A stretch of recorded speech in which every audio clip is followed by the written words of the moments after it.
You're listening to RCN 94.7 FM, the voice of Racoon City, broadcasting from our studios on Ennerdale Street. The time is 2 a.m.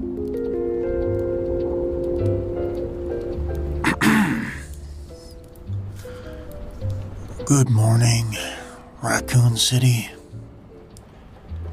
If you're still alive to hear this, then we have something in common.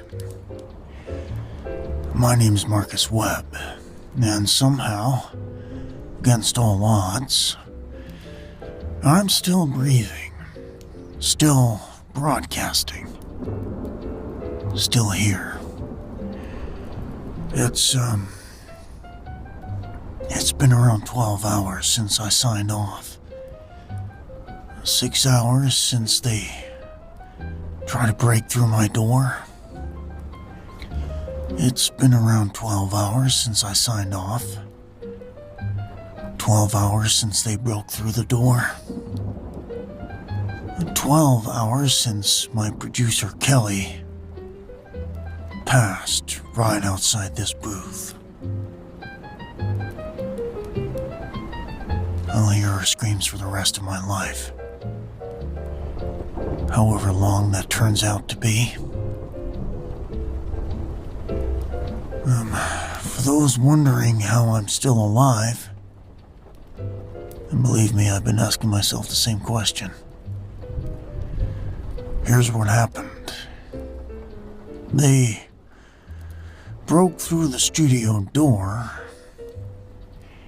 and I did the only thing I could think of. I went up. There's a ventilation shaft above the broadcast booth that leads to the roof. Maintenance access. Well, I've walked past it 1,000 times and never really paid attention to it. It saved my life. I spent 2 hours on that roof. At least 2 hours in the cold, watching the city burn below. Fires everywhere. Downtown is completely engulfed. You can see the smoke from miles away. Financial district, the shopping center, residential areas, all burning. And the sounds, God, the sounds. Screaming, gunfire, helicopters, and that groaning, thousands of them. Just this constant low moan rising up from every street.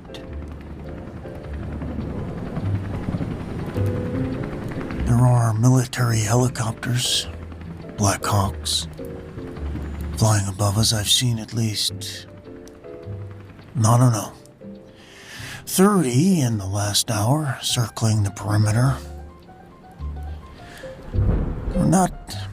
They're not evacuating anyone. They're not dropping supplies. They're just watching.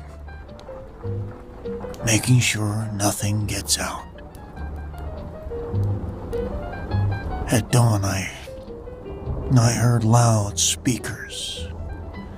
Military loudspeakers positioned around the city's edge, playing the same message on a loop. Let me play this for you. Attention, Racoon City residents. A quarantine perimeter has been established. Any attempts to breach this perimeter will be met with lethal force. Martial law is in effect. Remain in your homes. Final sterilization protocols will be initiated in approximately 48 hours. This is not a drill. Remain in your homes.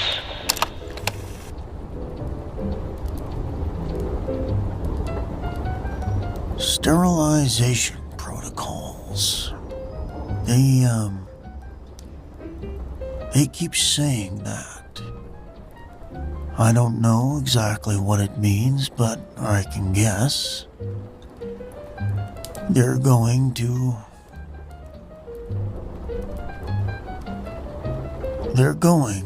destroy this city. Completely. Maybe bombs, maybe fire, maybe something worse. Thousands of people live here. The government has decided we're all acceptable losses.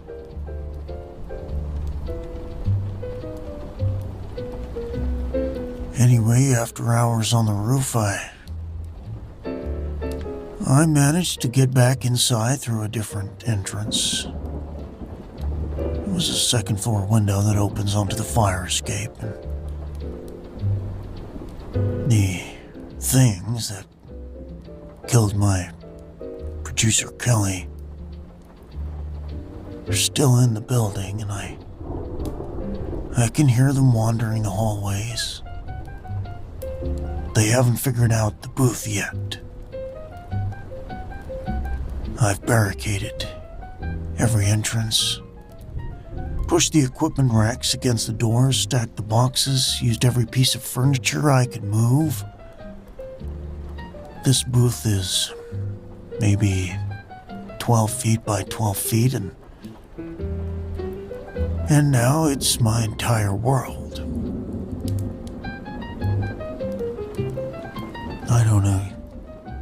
I don't even know if anyone's really listening.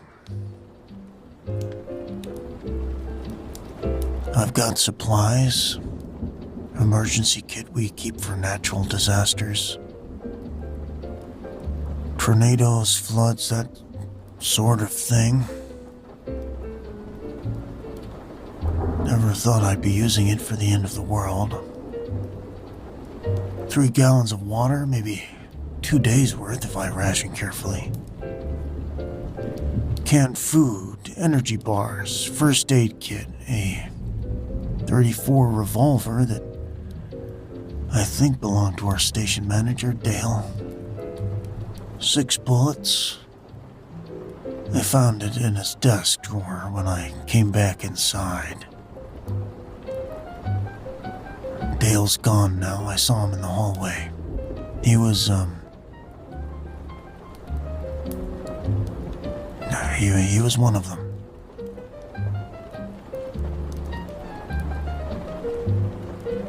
I don't know what I'm supposed to do with 6 bullets. I suppose it comes down to it. I only need 1. But I'm not there yet. I'm not ready to give up. Not while I can still broadcast. Not while there might be someone out there listening who needs to know they're not alone. I'm running on generator power. We've got maybe 12 hours of fuel left, probably less. And after that, we'll go dark. No power, no broadcast, no voice, just silence. So, I'm gonna use every minute I have left. I'm gonna keep these phone lines open. I'm gonna tell the truth about what happened here. About what the Umbrella Corporation did. About how our own government sealed us in to die. The phone lines are still working. Local only, they've cut our external connections. But people are calling. People who are trapped, hiding, dying. People who need to talk to someone in their final hours. People who want their stories told before it's too late.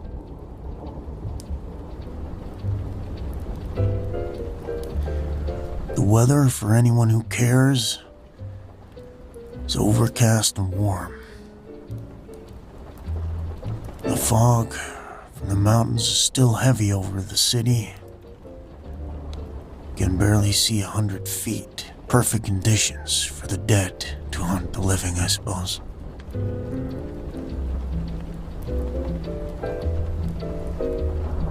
My name is Marcus Webb.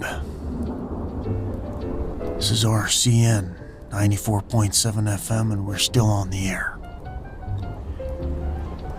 Our lines are open.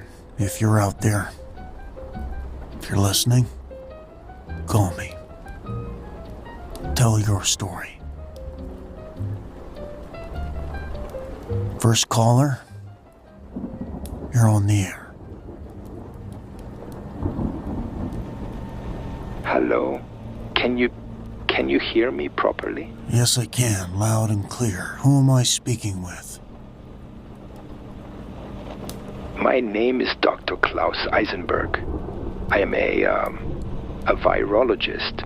I worked for Umbrella Pharmaceutical Corporation for 17 years.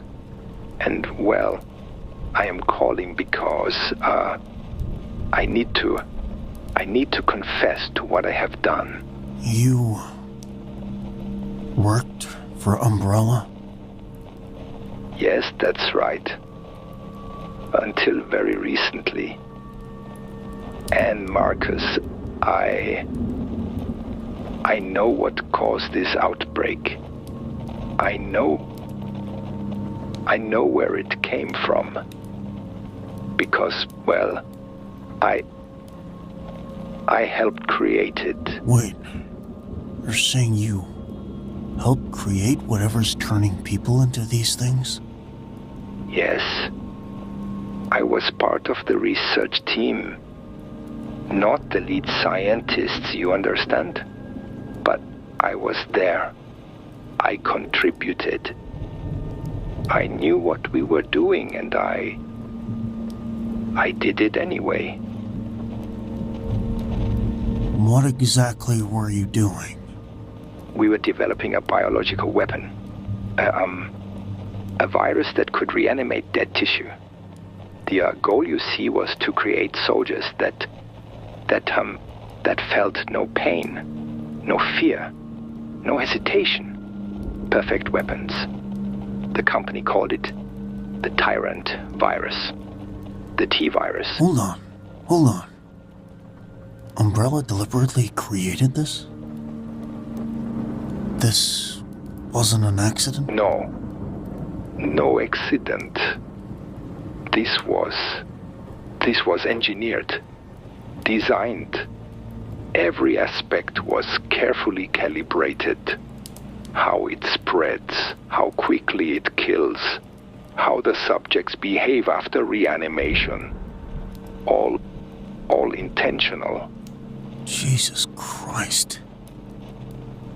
Jesus. Why would anyone create something like this? Money, power, military contracts worth billions. Umbrella positioned itself as a pharmaceutical company, but its real business has always been bioweapons. We supplied governments, militaries, intelligence agencies. The T-virus was supposed to be our masterpiece. Where were you developing this? Where was this research happening? The primary facility was the Spencer Mansion in the Arklay Mountains. You may have heard of the incident there in July, I think, when your city's special tactics team investigated. What the public was told about, that was a lie. It was not a training accident. The mansion was overrun by test subjects, humans and animals infected with various iterations of the virus. Stars team. They tried to tell people about this. They said they found biological experiments. And they were dismissed, ridiculed. Your mayor and your police chief, both paid by Umbrella, They made certain those brave people were silenced, made to look like traumatized officers creating fantasies, when in truth, they were the only ones willing to speak honestly about what they witnessed.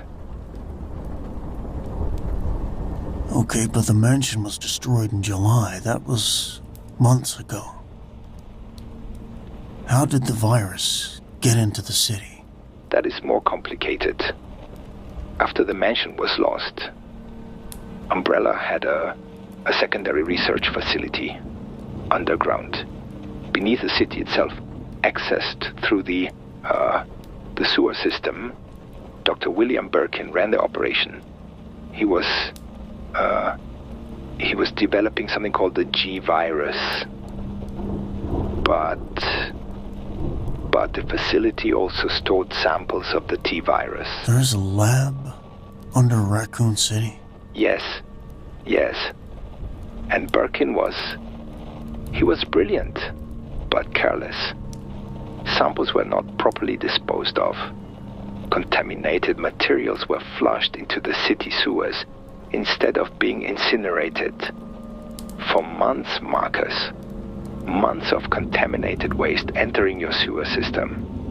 The rats? People were complaining about rats in the sewers for weeks. The rats were feeding on contaminated material. They became carriers. Infected vectors spreading through every tunnel, every pipe, every drainage system in Racoon City. Eventually they made their way into basements, into homes, into the water supply. By the time your first human infections appeared. Wait. When did the first infections happen? Because this outbreak started Saturday night, right? That's when my show went crazy with calls. The first confirmed cases appeared over a week ago, September 20th. What? A homeless man near the industrial district. 2 workers at the water treatment plant. A family whose basement flooded. All bitten by rats. All developed symptoms within 24 hours. All died and reanimated. But these cases were quietly disappeared by Umbrella's security forces. They covered it up for a week? Umbrella is a corporation, Marcus. Its first concern is protecting itself. An outbreak of this magnitude would destroy the company. Billions in lawsuits and criminal charges. So they tried to contain it quietly. Sent in private security teams. Eliminated infected individuals. Silenced families with money or threats. But it spread anyway. Of course it spread. The virus spreads exponentially. 1 infected becomes 2. 2 become 4. 4 become 8. Within days there were hundreds of infected individuals scattered across the city. Within a week, thousands. By Saturday night, when it became impossible to hide Umbrella, they had already lost control completely. And now the military has sealed us in. They're not evacuating anyone. Yes.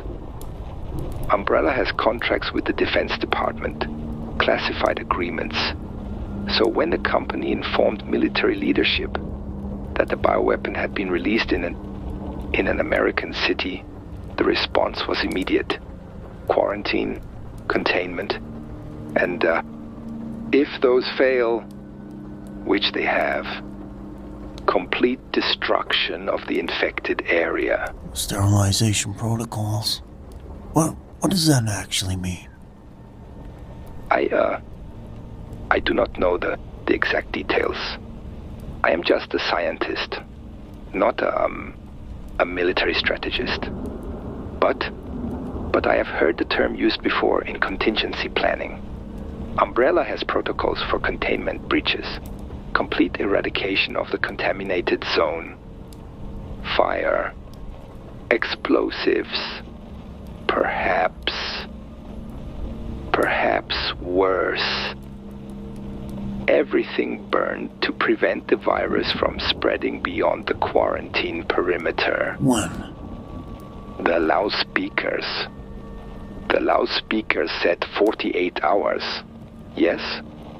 If the situation deteriorates further, if the infected break through the perimeter, the timeline could accelerate. They will not risk the virus escaping into the broader population. There are 100,000 people in this city. I know. And I am one of the people who killed them. My research, my work, my complicity in Umbrella's crimes. I have murdered 100,000 people. Dr. Eisenberg, why are you telling me this? Why confess now?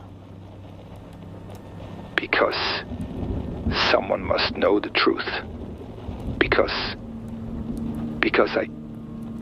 I cannot die with this guilt unspoken. Because maybe if I tell you everything, someone outside this city will eventually hear, and Umbrella can be held accountable. What do you mean, someone outside the city? Your broadcast. It's local only, yes? Your external lines are cut. But radio waves travel, Marcus. Perhaps someone is listening on the edge of the quarantine zone. Perhaps someone is recording your transmissions. Perhaps the truth survives, even if we do not. Okay, then tell me everything. Where's the evidence? How do we prove what Umbrella did? There is a facility beneath Racoon General Hospital. I mentioned the underground lab. It extends beneath several buildings. The hospital has access through the basement level. The morgue specifically. Now, there is a hidden elevator behind the north wall. How hidden are we talking? I can't exactly go exploring right now. The wall appears solid, but there is a concealed panel. You would need to know where to look. But inside that facility, there are computers, research terminals, complete records of the T-virus development, personnel files, emails between Umbrella executives and government officials. Everything. Is it password protected? Yes. But what? But the system was already compromised before the outbreak. Some of the STAR survivors, they had contacts, people who were trying to investigate Umbrella. The security was breached months ago. The password is already known to certain parties outside the company. So, if someone gets to those computers... They would have access to everything. Decades of research, proof of illegal experimentation, human trials, the whole conspiracy. What about you? Where are you right now? My home. I live on Redwood Lane in the northern suburbs. A nice house. I think 3 bedrooms. My wife and I raised 2 daughters here. The American dream, yes. Where's your wife? She's dead. Killed last night by our by our neighbor. She was always compassionate, always helping others.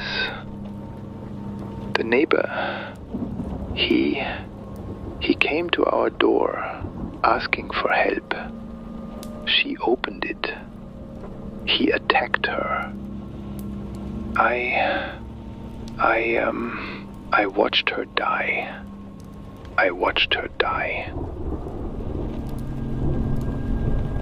God, I'm sorry. I locked her body in the bedroom. I knew what would happen. I could not bear to see her transform. But several hours later, I heard her moving in there, scratching at the door, making those sounds. That is not my wife anymore, Marcus. That thing making those noises is not my Elizabeth. What was that? The infected have broken into my home. I can hear them in the hallway. I knew they would come eventually. I have been waiting. Can you get out? Is there a back exit? I am 73 years old with arthritis in both knees. Where would I run? And more importantly, why should I? I had created this nightmare.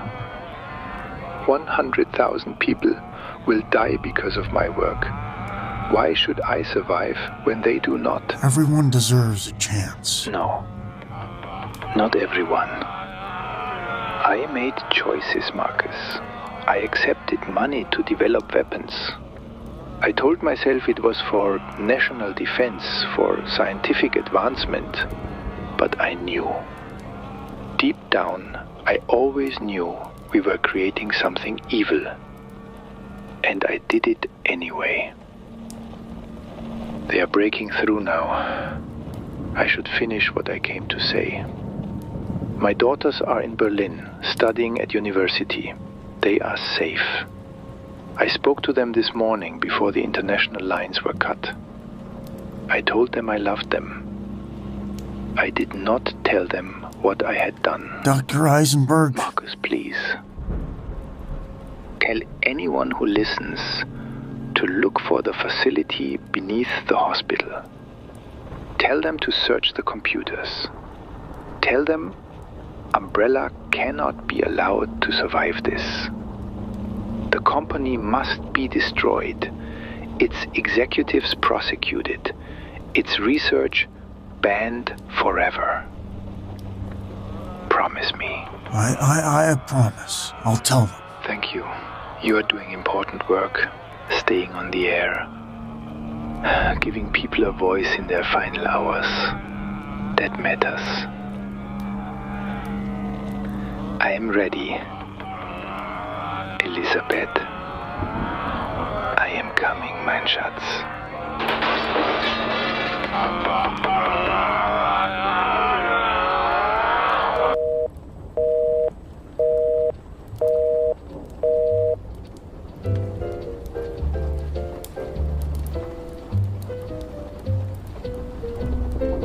Dr. Klaus Eisenberg. 17 years with Umbrella Corporation. Helped create the virus that destroyed our city. And maybe the bravest man I've spoken to. He owned what he did. Didn't make excuses, just told the truth and accepted the consequences. The facility beneath Racoon General Hospital had an elevator in the basement morgue. If anyone survives to hear this, that's where you'll find the evidence. That's where you'll find proof of what Umbrella did. Next caller, you're on the air.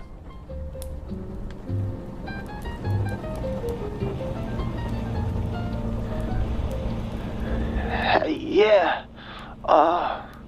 Marcus? Are you there? I'm here. Who's this? My name's Ben. I'm a reporter with the Racoon Times. I've been trying to get through for an hour. Your lines are jammed. Ben, yeah, I know your byline. You write the investigative pieces? Where are you calling from? Newspaper office on Worth Street. 3rd floor.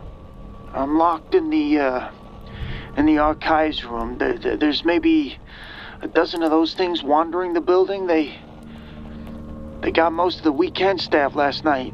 I've been hiding in here since around 2 a.m. You're at the Times building? That's downtown. That whole area's on fire. Yeah, I know. I can see the smoke from my window. But, look, I'm not calling about that. I'm calling because I've been listening to your show, and that German scientist you just called, everything he said about Umbrella, I can back it up. You've been investigating Umbrella? For 8 months. Ever since those STARS cops came back from the Spencer mansion with their story about biological weapons. While every other journalist in this city was calling them crazy, I actually listened. You believed them? Of course I believed them. These weren't some crackpots. These were trained officers with spotless records. I interviewed Jill Valentine, Chris Redfield, Barry Burton. I saw the photographs they took inside this mansion. Blurry, and you could see things, creatures, failed experiments, something that looked like a dog, but wrong, skinless. Wait, you saw photographs? I never heard about photographs. Yeah, because they were never published. I tried, Marcus.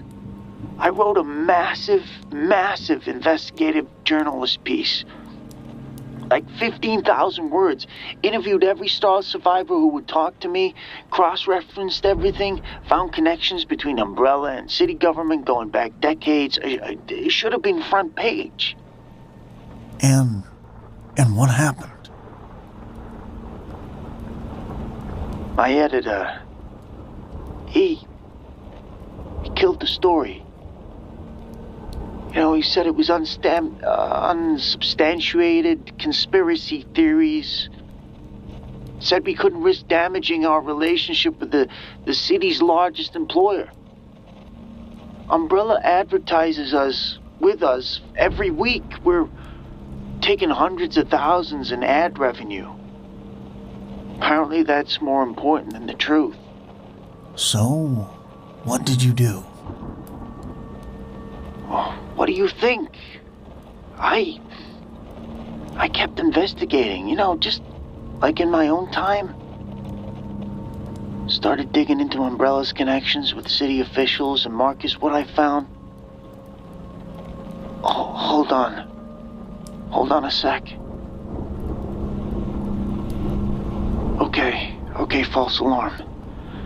It was just something in the hallway. Where was I? You were saying you found connections between Umbrella and city officials. Right. Yeah. Right. And it's worse than I thought. See, this entire city... This entire city government is compromised. I've got documentation, bank records, photographs, emails, all the evidence anyone would need to prosecute half the city leadership.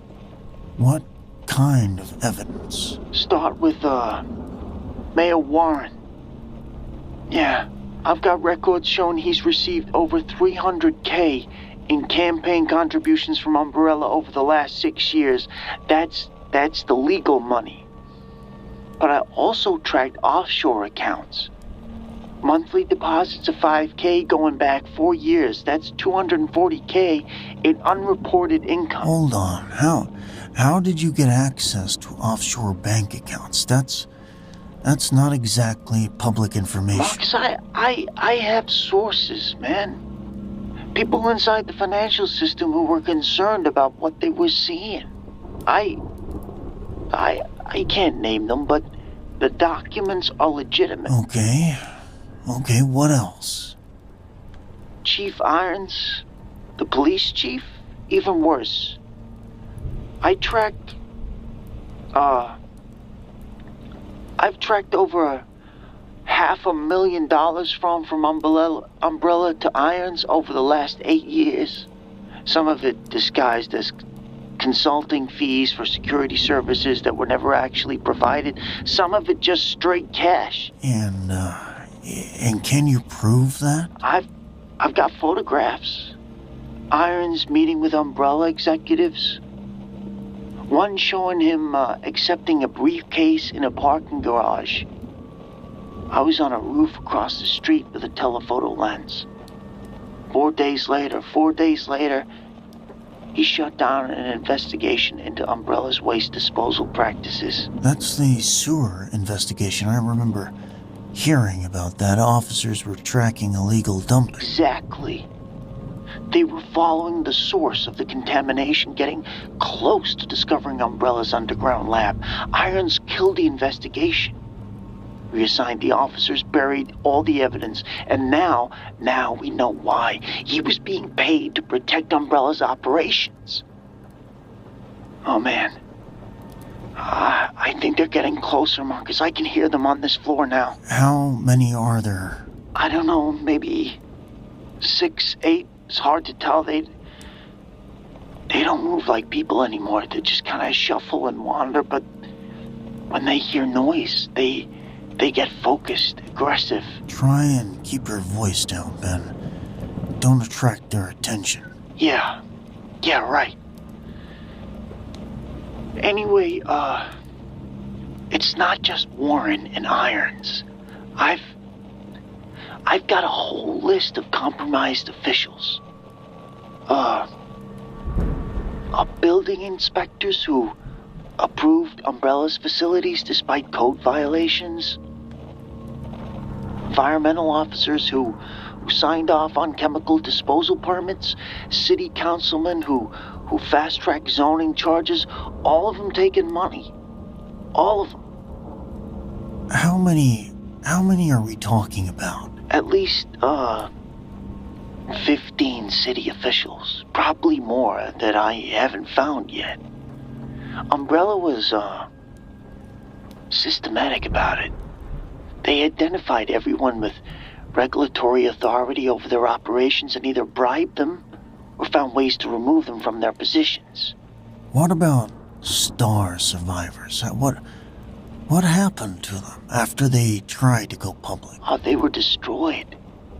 Professionally ruined. Jill Valentine was placed on administrative leave, then forced to resign. Chris Redfield was transferred to a meaningless desk job until he quit. Barry Burton was threatened with investigation into his department budget and completely fabricated accusations. So you're saying they were silenced? Exactly, yeah. And it worked. You know, by the time Umbrella was done with them, these decorated officers looked like unstable conspiracy theorists. Local news ran stories questioning their mental health. My own newspaper published editorials about PTSD and induced paranoia. Umbrella's PR machine was incredibly effective. Shit. Oh, shit. They're at the archive room door. Shit. Are you locked in? Yeah, the door's locked, but I've got filing cabinets pushed against it, but if they really start pushing... Don't think about it. Focus on me. Focus on my voice. Tell me about your evidence. Where is it? Right here with me.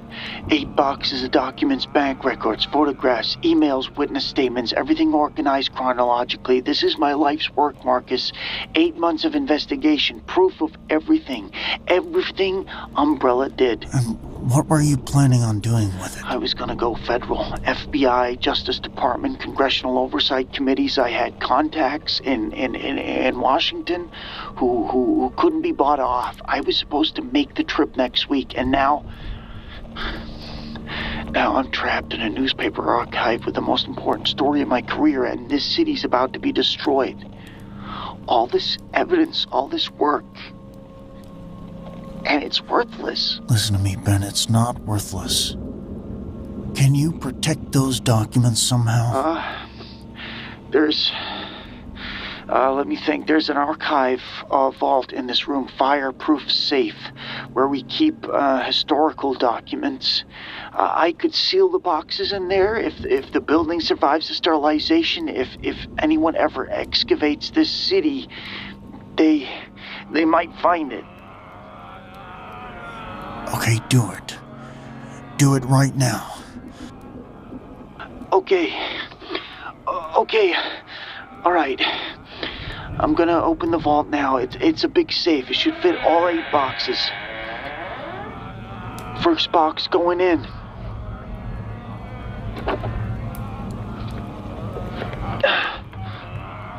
Second box going in.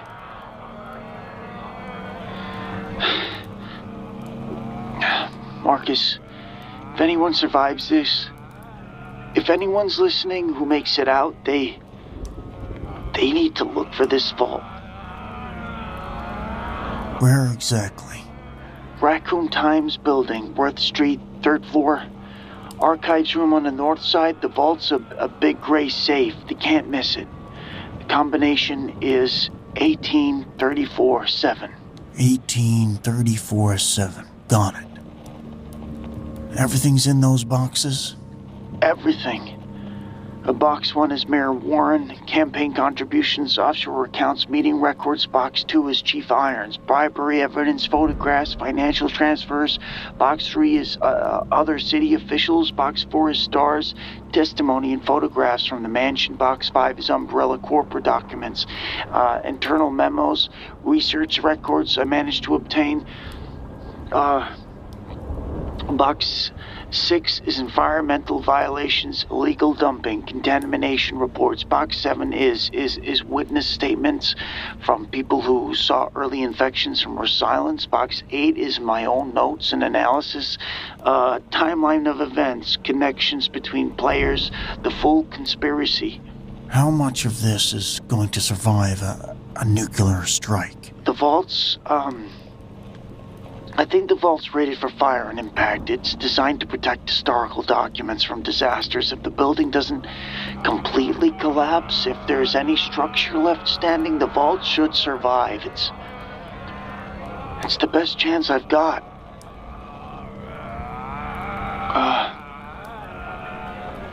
Oh God, they're really hitting the door now. I don't know how long these filing cabinets will last.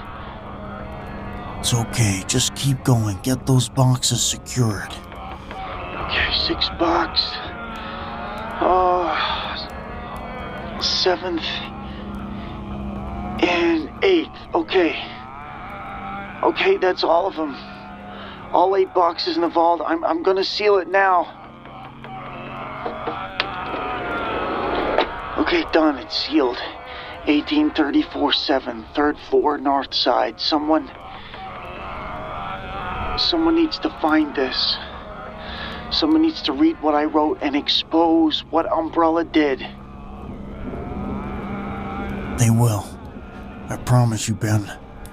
Someone will find it.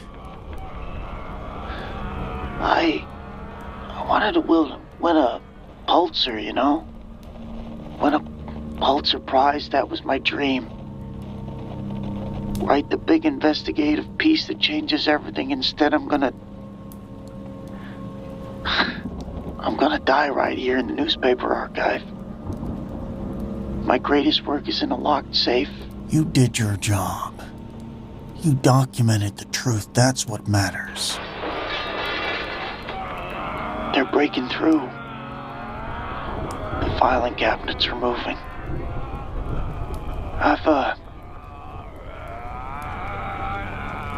I've got maybe a minute, maybe two. Is there anywhere else you can go, Ben? There's a storage closet in the back of the room. It's small, I could barricade myself in there.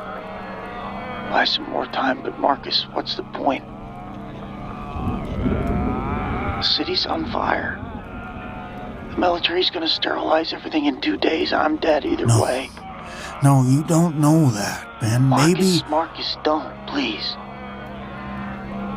We both know how this ends. I made my peace with it.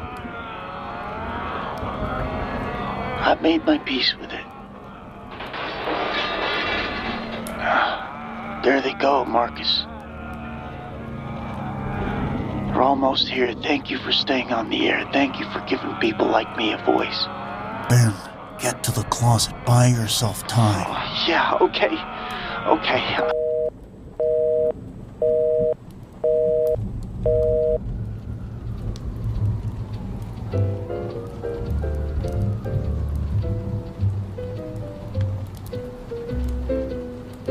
That was Ben, investigative journalist. He documented the truth. He exposed the conspiracy, and he died protecting his evidence. If anyone survives to hear this, you know where to look. That's where the proof is. Oh man, I think I just need a minute, just before we get the next caller online. Oh man. Okay. Next caller, you're on air.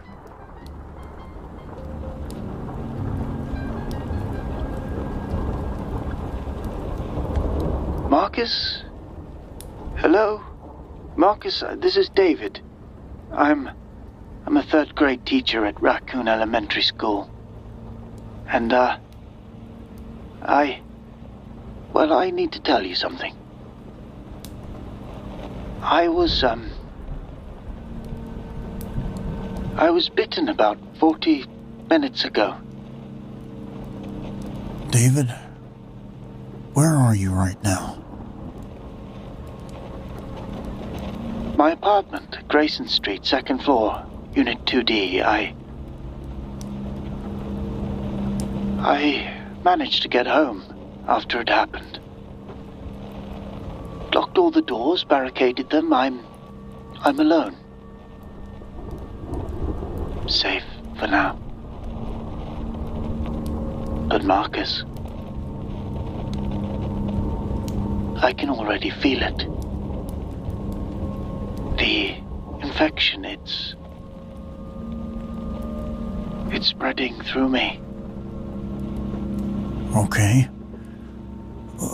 just talk to me. What happened? How did you get bitten? I was trying to help someone.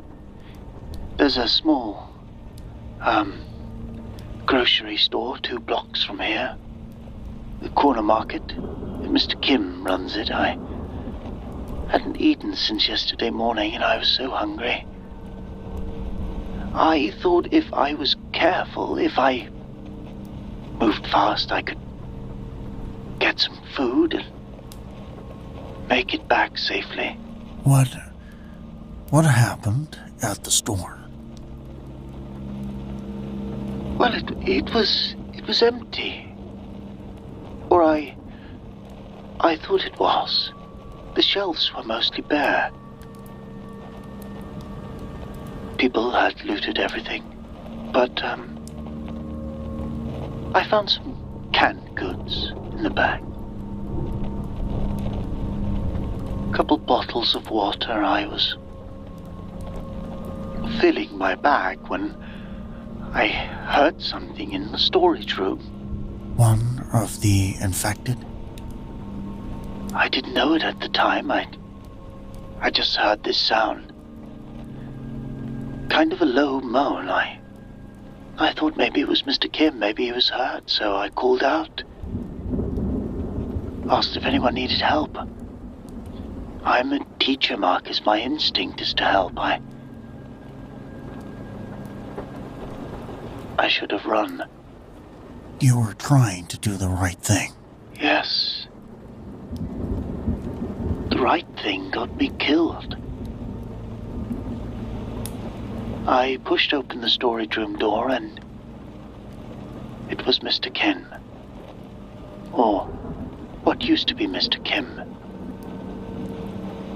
His face was grey, eyes clouded over. Blood all down his shirt, and he just lunged at me. No hesitation, no recognition, just pure aggression. Where did he bite you? The left forearm, I believe. Caught me when I tried to dodge. His teeth went through my jacket, into my skin. The pain was... God, it was incredible. Like being branded with hot iron. I managed to shove him back, hit him with a can or something. And I ran and made it back here and locked myself in.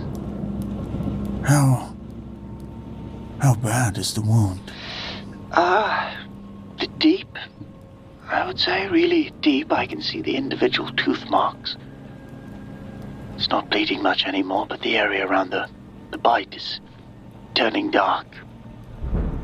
Grey, and I can feel it spreading like cold creeping up my arm toward my shoulder. Have you tried cleaning it, bandaging it? I poured half a bottle of alcohol on it. Hurt like hell. I rubbed it in a gauze, but Marcus, I was listening to your show last night, and I heard what people were saying. This isn't something you can treat with first aid. There's no cure. Once you're bitten, you're infected. Once you're infected, you die. And once you die... Yeah, I know. I've accepted it. I know what's going to happen. I just wanted to talk to someone while I'm still me. While I still can. Then let's talk. Tell me about yourself. What were you doing before all this? Teaching third grade. 28 students in my class. They were great kids, funny, smart, curious. I've been teaching for 11 years. It's all I ever wanted to do. My parents thought I was crazy. They wanted me to be a doctor or a lawyer or something that pays better, but I love teaching. Do you have family? Yes, my parents are back in England. I talked to them yesterday morning. Told them I was fine, not to worry. I lied. I was terrified, but I didn't want them to panic. I was supposed to get married next month, October 17th. Her name is Amy. She's a software engineer in Pittsburgh. We were doing long distance, seeing each other on the weekends. The wedding was supposed to be back in England, near my parents. It was a small ceremony, just family and close friends. Where is Amy now? She's in Pittsburgh, safe. I called her yesterday to a conference call with my parents. Told them all I was fine. I told them that the government would evacuate us Amy wanted to drive here to try to get me out. I made her promise not to. The quarantine was already in place and she would have been shot trying to reach me. I'm sorry, Dave. I can't imagine what she's going through. Knowing I'm here, knowing what's happening and being completely powerless to help. That's worse than dying, I think. Being the one who survives. The fever's getting worse. My temperature must be through the roof. Now everything feels distant, like I'm experiencing the world through fog, and I'm having thoughts that aren't mine. What kind of thoughts? Aggressive thoughts. Violent thoughts. I keep looking at my door and thinking about what's outside. People, living people, and part of my brain, part that's growing louder, wants to hurt them. It's not me thinking these things, Marcus. It's the virus. It's changing how I think. Fight it. Fight it. Stay with me. Keep talking. I'm trying, but it's hard. The fever's so high and my head feels like it's splitting, and there's this hunger I've never felt before. Not for food, for something else. Something living.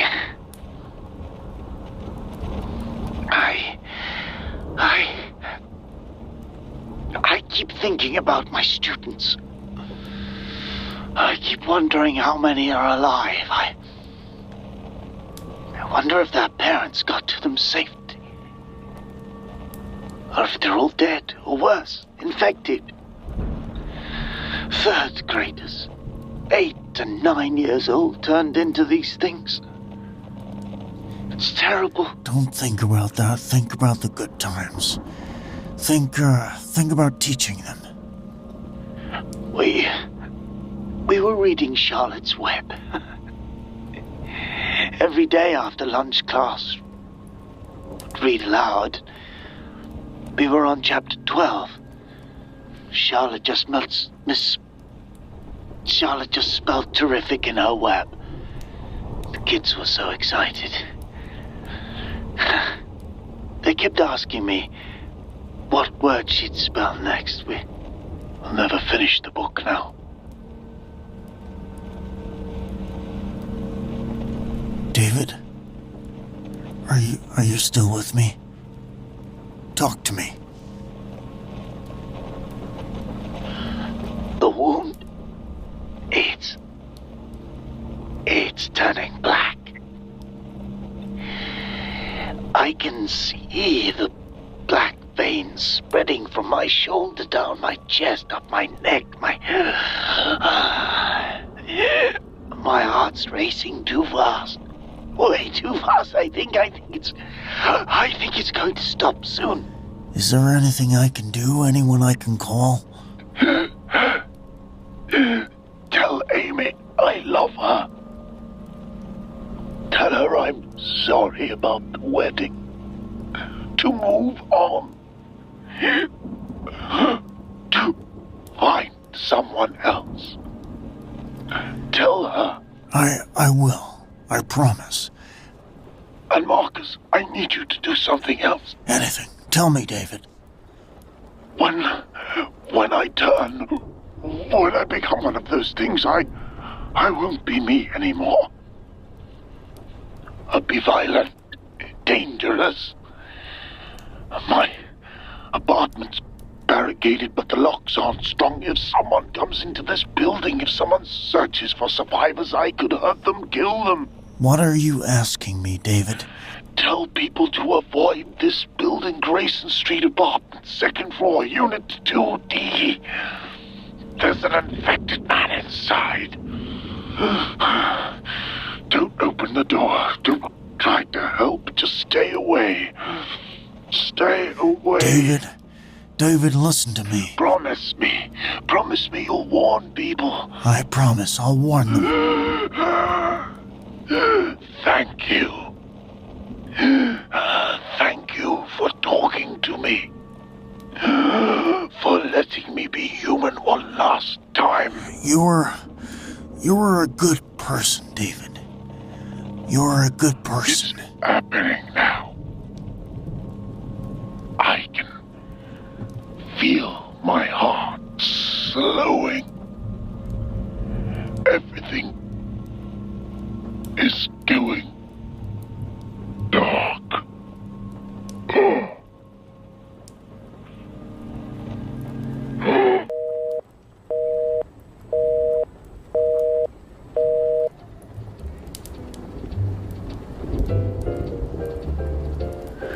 That was David. Third grade teacher. He was a good person.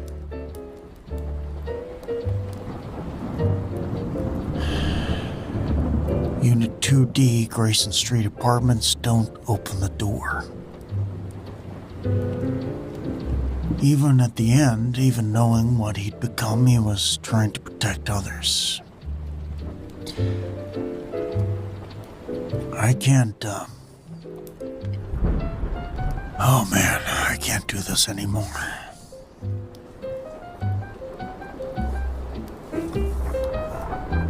I keep having the same conversations, knowing exactly how they're gonna end.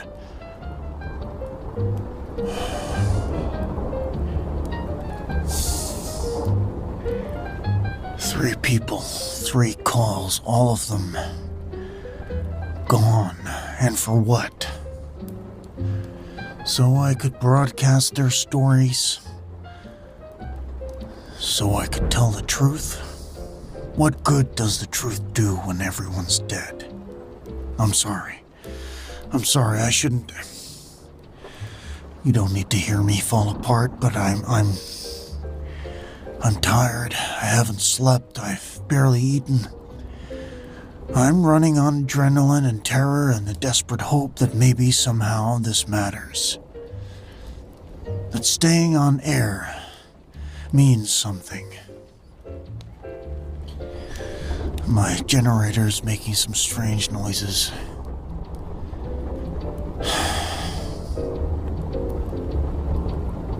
The helicopters are still circling above, still watching, making sure nothing escapes. I'm pretty sure they're listening into this.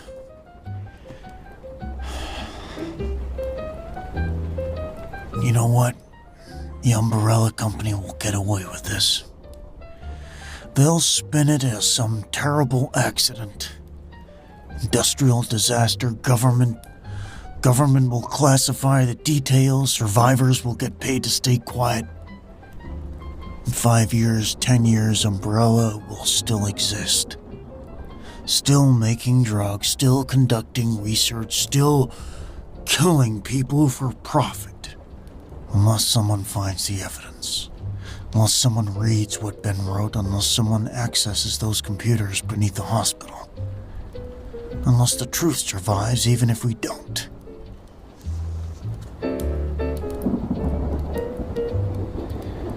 If anyone's listening outside the quarantine zone, anyone, you know where to look. Don't let them away with this, please. I think they're getting closer to my door. I can hear them out there. More of them than before. I don't know how long I'm gonna last in here.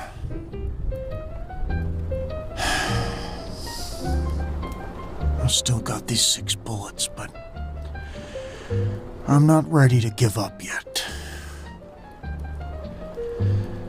This is Marcus Webb. I'm a radio DJ from Raccoon City. I play jazz and I talk to people in the middle of the night. That's all I am. You know what? Here's some music out there for whoever's still out there.